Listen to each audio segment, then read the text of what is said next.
Hola, welcome to Financially Savvy in 20 Minutes, a bilingual podcast that shares interviews with self-made millionaires, financially savvy investors, and all things financial literacy and dinero. Your host, Natalie Torres, is a two-time TEDx speaker and award-winning author, investor, and financially savvy Latina that has been featured on NBC, Telemundo, and Forbes as a financial literacy and mental health advocate. She is joined by her co-host, Vera Eatley, an author, investor, and seasoned insurance professional.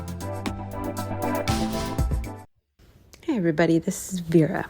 I decided to have a short episode today on the topic of long-term care and life insurance because I had a meeting with my mom and a financial planner on discussing the current policy that my mom had. She, it's very typical amongst friends, family members, especially in the Latino community, where if one relative or neighbor, comadre, whatever, signs up with somebody, the friends usually follow. So my aunt got a policy with somebody, and this is for life insurance and long-term care. I'm not a life insurance expert. I'm more in the property and casualty side. But fortunately for me, my very good friend Sandra, who has been on the show multiple times, is I had her do a review of the policy she purchased. Thankfully, it turned out that she purchased a good policy. However, my mother's biggest concern is long-term care. What is that? It means that at some point, it is what it is, cycle of life. She's going to get older. She might get sick. Hopefully not. But there may be a need for medical care or just care in general on a monthly basis, on a daily basis rather, that turns into a monthly cost is what I wanted to say. So maybe it's a nursing home, maybe it's a nurse at home, not also a nursing home, because my mom prefers not to be moved into a nursing home, and that's just really depends on your family. What direction you want to take. In my family, I would say it goes without saying that she would come to live with one of us, the siblings, or we would get her own place and she would have a nurse. She's a very private person, so she wouldn't want to be in a nursing home anyway. And that's just not how we roll. But again, to each his own, absolutely no judgment how you choose to do that with your parents. But it is an important conversation because my mom pays for her own stuff, her own insurance. She has her own business and she's in her mid-60s. And, fortunately for me, from the get-go, she's always been like, I don't want to leave a burden to you guys. I don't want to leave debt. I don't want you to deal with funeral expenses, medical costs that are not, because I think especially in the Latino community, there's this idea that, well, my kids are going to take care of me. But it is such a burden because many of you have children of your own. And then to have to take on the cost of taking care of a parent, it can be very heavy, very stressful. And it can even impact your relationship with your spouse. Maybe that's not their jam. Maybe they weren't raised that way. Maybe there's just not enough money to go around for that. So to have a parent or parents that take it upon themselves now that they're healthy to put policies in place to help for future expenses that, of course, they're going to happen. We all get old. You're going to incur costs. So without getting into the numbers, I know I will get into some of the numbers. The financial planner was basically like, you got to think about it. If you decide to go to a nursing home, okay, again, this is just hypothetical scenario.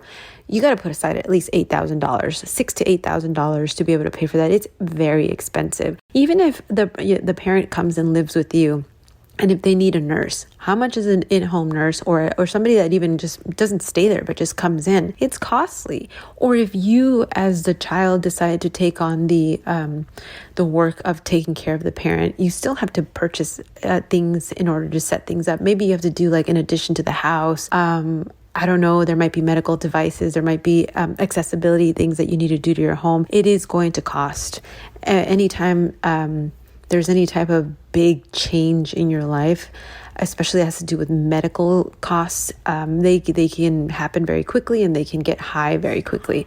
So I just wanted to come on because it was just yesterday that I had this meeting. We decided that she was going to look into supplemental long-term, like a supplemental policy to really cushion that the benefits she has now, so that we get an increase on the long-term care, so that in the future, if something were to happen, she has at least $6,000. Maybe she goes for $8,000 a month that she'll have access to, or rather, we all have access to for that purpose. We have to be clear, because you're buying these policies, it doesn't mean something bad's gonna happen. It's just, again, insurance is just protecting the what if, right? And even though we should be living in the present moment, you actually do live in the present moment by thinking, okay, if I take care of this today, I don't have to deal with that then. You might still incur other costs, but at least you have a huge chunk that's taken care of. Your parents already have peace of mind. You have peace of mind. You can avoid potential fights between you and your spouse, you and your siblings, because there's something in place that's going to help take the burden off of everyone's shoulders. And I think it also makes our parents feel very proud to be able to do it. And I know that many parents, they don't have the income to pay for themselves. So it may already be a burden for some of you, but there's still a lot of assistance out there. There are still some smaller policies that you can buy. And this is not me advocating for any type of insurance. I'm just saying, do your homework, do your research, look into it, talk to your parents, talk with your spouse, talk to yourself, to your siblings, like what happens, because it will happen when your parents or your guardian or a loved one gets old and you have to step in and take care of them. Are you prepared? Are they prepared? Have you had that conversation? Is there a living trust in place? And that's because, if there's a home that plays a role, maybe like my mom she has a house, are there savings accounts? Who's going to take care of all that if and when something happens? And the living trust gives her the peace of mind that should something happen, her wishes are going to be carried out by the assigned person. And I'm not going to use fancy words because it starts getting too technical. It's just somebody gets assigned to handle her estate, Above all, you also don't want to not have something in place and he or she, your parent, loses the home to the state. You don't want to go into the court system. Everything's so costly. Again, it's about being in the present moment. You do that upfront cost now. You put those policies in place now so that you don't have to worry so much in the future. That is, living in the moment. Thinking about what can happen, what you can do. So anyway, I wanted to share because I thought it was very interesting. It was an interesting conversation. And fortunately, my mother already had something in place, right? Thankfully, it was the right thing, even though she listened to her sister when I told her a million times that the person you're working with, who is it? What's their background? But for the person that initially issued that policy for her, fortunately, great company, great person. And now bonus, she gets to supplement that with yet another great individual. So do your homework, ask around. You probably have acquaintances that do life insurance, long-term care, living benefits. Talk to them. Find out, do your research, go on LinkedIn, or if you are curious to talk to our friend who's been on the show several times, again, her name is Sandra. She would be more than happy to give you information. Again, this is just informational, educational. We talk real life, real time. I just had this meeting with my mom yesterday. I wanted to come on and share. And heck, I'm not even synced up to my mic. I literally grabbed my phone and started recording because I felt compelled to make sure that we get this message out so that you're looking out for yourself, you're looking out for your loved ones, your family. At the end of the day, it's just it's all about peace of mind, right? So if you can get a little bit of peace of mind right now, it's going to go a long way in the future. So thanks again for listening, and we'll catch you on the next one. To learn more about the podcast, follow us on Instagram at FinSavvy in 20 minutes and catch our interviews on YouTube. If you want to become a sponsor, hire us for your next workshop or speaking engagement, reach out to us at financiallysavvyin20minutes.com or send us a DM. All it takes is 20 minutes out of your day to become financially savvy.